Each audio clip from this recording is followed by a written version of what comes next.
Hola, ¿qué tal amigos? Les saluda nuevamente Alejandro Marcano Santelli y esto es Sin Filtro por Univista TV. Hoy vamos a repasar algunas de las informaciones que han destacado en las últimas horas, en particular este fin de semana. Y comenzamos con la publicación que hace NBC de una entrevista grabada en días pasados por el presidente Donald Trump con la periodista Kirsten Walker, aquella también famosa por haber hecho la primera entrevista para una cadena americana a el gobernante, al dictador Díaz-Canel, en la isla de Cuba, que fue hecha a principios de febrero y publicada el 12. Pero a diferencia de una y otra, ayer el presidente terminó molesto hablando de temas álgidos como lo que habla y se refiere al 2020 y esas elecciones cuestionadas por el presidente, y la periodista le preguntaba que si tenía pruebas que se las presentara en ese momento. El presidente estadounidense se quitó el micrófono y dijo suficiente después de mucho. Vamos a escuchar ese momento.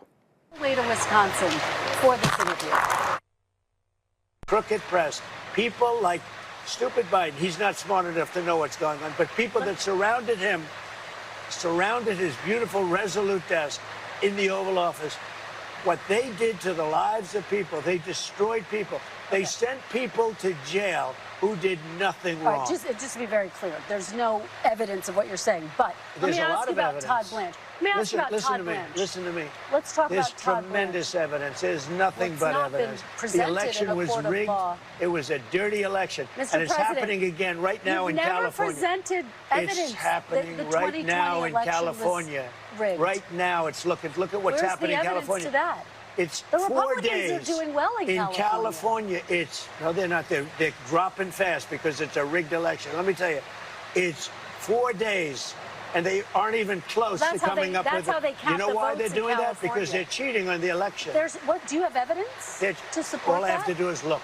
All I have to do is look. That's not evidence. And I listen to people, and let's see what happens. But sir, that's not evidence. Do you think it's appropriate? That's how they count the votes in California. Do you think it's appropriate that they have an election and 5 days later they're nowhere close to picking a winner? State and local officials acknowledge they are slow. They're urging. No, they're crooked. They're urging the votes to be counted quickly. That's how they vote in California. They're crooked, just like you're crooked. Your press is crooked, and Meet the Press is crooked. To be fair, I'm not crooked, but let's really. Let's well, continue. You play right into their hands. Let's continue. You're either crooked or you're stupid. You play right into their hands with this crap. You know that these elections are rigged.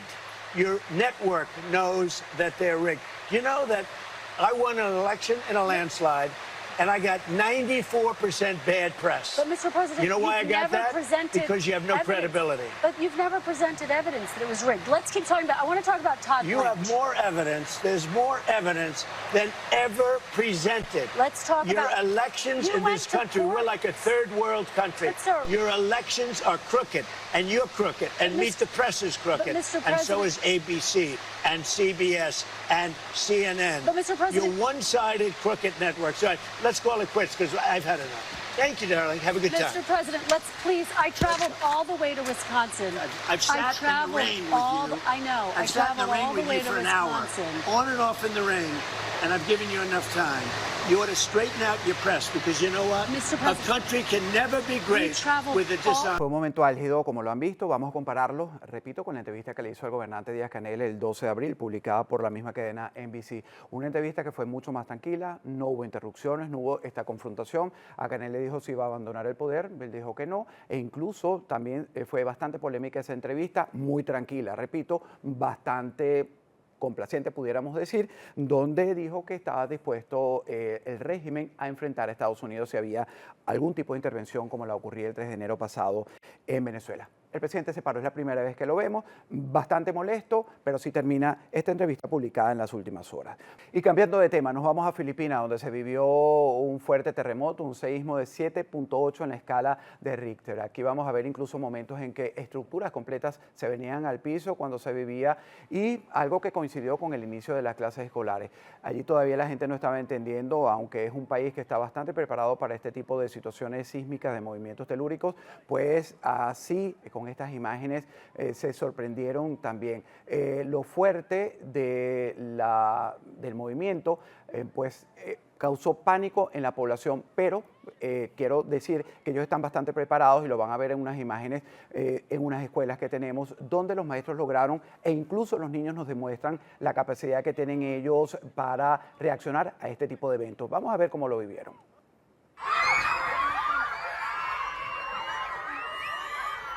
Bantay mo, anak. Bantay mo di ate.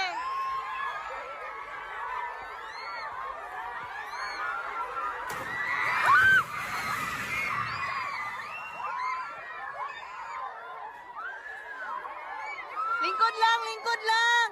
Lingkod lang. Lingkod lang. Lingkod lang. Lingkod. Tumigilak, tumigilak. Lingkod lang. Lingkod lang. Lingkod lang, lingkod lang. Estamos viendo el momento en que se iniciaba el periodo escolar, ahí había padres representantes, se estaba dando inicio a un nuevo periodo escolar, pero bueno, de esta manera, a pesar de que el toldo al final se cae, los maestros y todo el personal del colegio habían, porque no hay reportes de que haya heridos graves en esta situación que se vivió. Bueno, de Filipinas nos devolvemos a nuestro continente, protestas en Cuba y en Venezuela. Vamos a Caracas. Allí frente a la embajada, la representación diplomática estadounidense, hubo protestas hasta la madrugada de este lunes frente a la representación diplomática, pidiendo la libertad de los presos políticos. Según el Foro Penal, una ONG que contabiliza la cantidad que queda todavía, eran 1000. Después del 3 de enero, la mitad han sido liberados por Delcy Rodríguez, tutelada por el equipo del presidente Donald Trump, del Departamento de Guerra. Esto, insisto, viene a ocurrir luego de que el secretario de Estado, Marco Rubio, en el Senado la semana pasada hablara del helicoide y había asegurado que estaba libre de presos políticos. A finales de semana, se los contamos nosotros también aquí en Sin Filtro, pues el gobierno o el régimen venezolano lo vació, trasladaron a Tocuyito, a Tocorón, a otras cárceles e incluso algunas que no son conocidas a los presos políticos y presos regulares que existían en esta estructura. Al final de la noche, una representación o parte de la representación diplomática estadounidense salió y conversó con los familiares de los presos políticos. Y ahora nos vamos a Cuba, que siguen las protestas de noche y de día por los cortes eléctricos que cada vez son más largos. Recuerden que los temas en Cuba, el tema de la salida de algunas operadoras de turismo, el tema también de Visa Mastercard, la presión que ha ejercido la administración Trump contra el régimen, que se habla incluso de negociaciones, pues nos muestran que las noches son y siguen siendo de protestas en La Habana y también en el oriente de la isla de Cuba. Cacerolazos y la gente perdiendo el miedo, pues pidiendo no solo la restitución de la electricidad, pidiendo, que es lo que se oye frecuentemente, la libertad.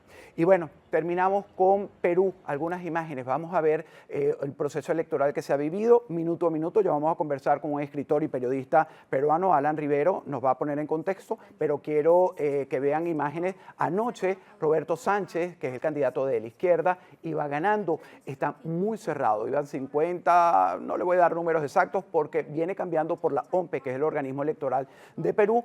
Esta mañana, cuando estamos grabando esto al mediodía, pues Keiko Fujimori, que es la representante de la derecha, se había puesto arriba. Pero bueno, de esto discutiremos con nuestro invitado en algún momento.